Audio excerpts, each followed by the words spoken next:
जय हिंद दोस्तों, स्वागत है आपका।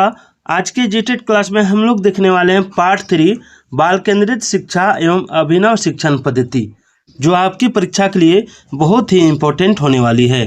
तो चलिए स्टार्ट करते हैं।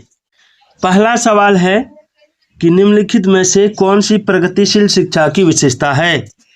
निम्नलिखित में से कौन सी प्रगतिशील शिक्षा की विशेषता है। ऑप्शन है केवल प्रस्तावित पाठ्य पुस्तकों पर आधारित अनुदेश, परीक्षाओं में अच्छे अंक प्राप्त करने पर बल, बार बार ली जाने वाली परीक्षाएं, या समय सारणी और बैठने की व्यवस्थाओं में लचीलापन। इसका आंसर क्या होगा? तो देखिए, इसका आंसर हो जाएगा ऑप्शन डी, समय सारणी और बैठने की व्यवस्था में लचीलापन। ये इसका आंसर हो जाएगा। अगला है बाल केंद्रित शिक्षा कक्षा में बच्चे सामान्यतः सीखते हैं। क्या सीखते हैं? व्यक्तिगत और सामूहिक रूप दोनों रूप में, मुख्य रूप से शिक्षक से, व्यक्तिगत रूप से या समूहों में। बाल केंद्रित शिक्षा में बच्चे सामान्यतः कैसे सीखते हैं? तो देखिए, बाल केंद्रित शिक्षा में बच्चे सामान्यतः ऑप्शन ए व्यक्तिगत और सामूहिक दोनों रूपों में सीखते हैं। अगला सवाल देखिए। अगला सवाल है कि बाल केंद्रित शिक्षा का समर्थन निम्नलिखित में से किस विचारक द्वारा किया गया। ऑप्शन है BF Skinner, John Dewey, Erik Erikson, Charles Darwin. इसका आंसर क्या होगा? इसका आंसर हो जाएगा ऑप्शन बी, जॉन डीवी। ठीक है। अगला सवाल देखिए। अगला है प्रगतिशील कक्षा शिक्षा है ना। प्रगतिशील शिक्षा के संदर्भ में समान शैक्षिक अवसर से अभिप्राय है कि सभी छात्र। अब इसको इस तरह समझ लीजिए कि प्रगतिशील शिक्षा के संदर्भ में समान शैक्षिक अवसर से क्या अभिप्राय है। तो देखिए, इसका आंसर हो जाएगा ऑप्शन डी, ऐसी शिक्षा पाएं जो उनके लिए अनुकूलतम हो तथा उनके भविष्य के कार्यों में सहायक हो। चलिए अगला सवाल। शिक्षा को बाल केंद्रित शिक्षा माना जाता है। कब माना जाता है? ऑप्शन है बालक के व्यक्तित्व का संपूर्ण विकास हो तब, या बालक की मांग, रुचि, अभिवृत्ति की प्राथमिकता होती है, शिक्षक के स्वयं के महत्व को ध्यान में रखा जाता है, या पाठ्यक्रम को महत्व में दिया जाता है। तो देखिए, इसमें हो जाएगा बालक की मांग, रुचि व अभिवृत्ति की प्राथमिकता होती है, तब वह बाल केंद्रित शिक्षक कहलाता है, शिक्षा कहलाता है। अगला है बाल केंद्रित शिक्षा में शामिल क्या है। ऑप्शन है बच्चों का एक कोने में बैठना, प्रतिबंधित परिवेश में अधिगम, वे गतिविधियां जिनमें खेल शामिल नहीं होते, बच्चों के लिए हस्तपरक गतिविधियां।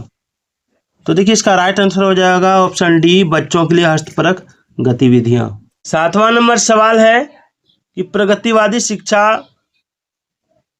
जो है, प्रगतिवादी शिक्षा है, ये किस पर बल देती है या ये किस पर आधारित है। तो देखिए, मैं डायरेक्ट आंसर बता देता हूं। इसका हो जाएगा ऑप्शन बी, या समस्या समाधान और आलोचनात्मक चिंतन पर अधिक बल देती है। कब बल देती है? समस्या समाधान और आलोचनात्मक चिंतन पर। ठीक है। 8वां नंबर सवाल देखिए कि बाल केंद्रित कक्षा की एक प्रमुख विशेषता क्या है। तो देखिए, बाल केंद्रित कक्षा की प्रमुख विशेषता होती है शिक्षक के मार्गदर्शन से शिक्षार्थियों को अपने स्वयं की समझ का निर्माण करने के लिए उत्तरदायी बनाया जाता है। ठीक है। चलिए 9 नंबर देखिए। बाल केंद्रित शिक्षा शास्त्र का अर्थ क्या है। बाल केंद्रित शिक्षा शास्त्र, ऑप्शन है कक्षा में सारी बातें सीखने के लिए शिक्षक का आगे आगे होना, शिक्षक द्वारा बच्चों को आदेश देना कि क्या किया जाना चाहिए, या बच्चों के अनुभवों और उनकी आवाज़ को प्रमुखता देना। यही आंसर हो जाएगा ऑप्शन सी, बच्चों के अनुभवों और उनकी आवाज़ को प्रमुखता देना बाल केंद्रित शिक्षा शास्त्र का अर्थ है। 10 नंबर सवाल देखिए। 10 नंबर है कि निम्नलिखित में से कौन सी स्थिति बाल केंद्रित कक्षा को प्रदर्शित कर रही है। तो देखिए, इसका राइट आंसर होगा ऑप्शन सी, एक कक्षा जिसमें शिक्षार्थी समूहों में बैठे हैं और शिक्षिका बारी बारी से प्रत्येक समूह में जा रही है। यही बाल केंद्रित शिक्षा का बाल केंद्रित कक्षा को प्रदर्शित कर रहा है। ठीक है, 11 नंबर देखिए, 11 नंबर सवाल है कि शिक्षा की प्रक्रिया के अंग कौन होते हैं। तो देखिए, शिक्षा की प्रक्रिया के अंग होते हैं शिक्षक, शिक्षार्थी, पाठ्यक्रम, यानी ये सभी। ठीक है, चलिए, स्मिथ ने शिक्षण को त्रिध्रुवी प्रक्रिया में कार्यवाहक माना है। तो देखिए, इसका ऑप्शन है अभिभावक, शिक्षक, शिक्षार्थी या पाठ्यक्रम को। तो कार्यवाहक के रूप में माना जाता है हमेशा शिक्षक को। ठीक है, चलिए, बच्चों में ज्ञान की रचना करने और अर्थ का निर्माण करने की क्षमता होना, इस परिप्रेक्ष्य में एक शिक्षक की क्या भूमिका है। तो देखिए, इसका राइट आंसर हो जाएगा ऑप्शन सी, निर्देशक की।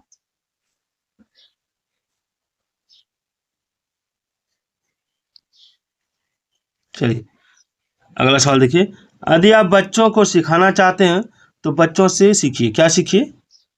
यह इशारा करता है। यदि बच्चों को सिखाना चाहते हैं तो बच्चों से सीखिए, यह इशारा करता है किस और इशारा करता है? तो यह इशारा करता है बाल केंद्रित शिक्षा की ओर। आगे है कक्षा तक पहुंचने वाली बच्चों की भोली अवधारणाओं को जानना शिक्षक के लिए अपने शिक्षण को अधिक सार्थक बनाने की योजना में सहायक होता है। कक्षा तक पहुंचने वाली बच्चों की भोली अवधारणाओं को जानना शिक्षक के लिए अपने शिक्षण को अधिक सार्थक बनाने की योजना बनाने में सहायक होता है। इसका आंसर होगा।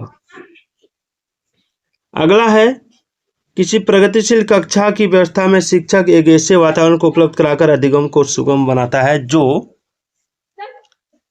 तो देखिए, इसका राइट आंसर होगा जो खोज को प्रोत्साहन देता है। ठीक है, चलिए आगे बढ़ते हैं। अगला है, बुनियादी स्तर पर मातृभाषा में शिक्षा देना बेहतर है। क्यों? बुनियादी स्तर पर मातृभाषा में शिक्षा देना बेहतर इसलिए है क्योंकि प्राकृतिक वातावरण में बच्चों को सीखने में सहायता करेगा। ठीक है, अगला सवाल है, बाल केंद्रित शिक्षा शास्त्र का अर्थ क्या है। तो देखिए, इसका अर्थ हो जाएगा बच्चों को अभिव्यक्ति और उनकी सक्रिय भागीदार को महत्व देना। ये बाल केंद्रित शिक्षा शास्त्र का अर्थ है। अगला है, पाठ्यक्रम कैसा होना चाहिए? छात्र केंद्रित, विद्यालय केंद्रित, शिक्षक केंद्रित या उपयुक्त में से कोई नहीं। तो देखिए, पाठ्यक्रम जो होना चाहिए ये होना चाहिए आपका छात्र केंद्रित। ठीक है, 20 नंबर सवाल है कि फ्लिप्ड क्लासरूम पद्धति की मुख्य विशेषता क्या है। तो देखिए, फ्लिप्ड क्लासरूम में क्या होता है कि छात्र घर पर पाठ पढ़ते हैं और स्कूल में अभ्यास और होमवर्क करते हैं। ठीक है, चलिए 21 नंबर सवाल देखिए कि अनुभवात्मक अधिगम एक्सपीरियंशियल लर्निंग किस पर सबसे अधिक बल देता है। तो देखिए, इसका राइट आंसर होगा ऑप्शन सी, करके सीखने और अनुभव पर। ठीक है, शिक्षण की परियोजना विधि के प्रतिपादक कौन है? शिक्षण की परियोजना विधि के प्रतिपादक हैं आपका option B, William Kilpatrick. William Kilpatrick याद रखिएगा। चलिए 23 नंबर देखिए, गैमिफिकेशन शिक्षण पद्धति का उपयोग क्यों किया जाता है। तो देखिए, गैमिफिकेशन शिक्षण पद्धति का उपयोग किया जाता है खेल के तत्वों का उपयोग कर छात्रों की रुचि और जुड़ाव बढ़ाने के लिए। याद रखिएगा, गैमिफिकेशन यानी गेम होता है ना, गेम, उसमें ई हटा के इसमें गैमिफिकेशन इसी को बनाया गया। ठीक है, समावेशी शिक्षा में अभिनव पद्धति का क्या अर्थ है।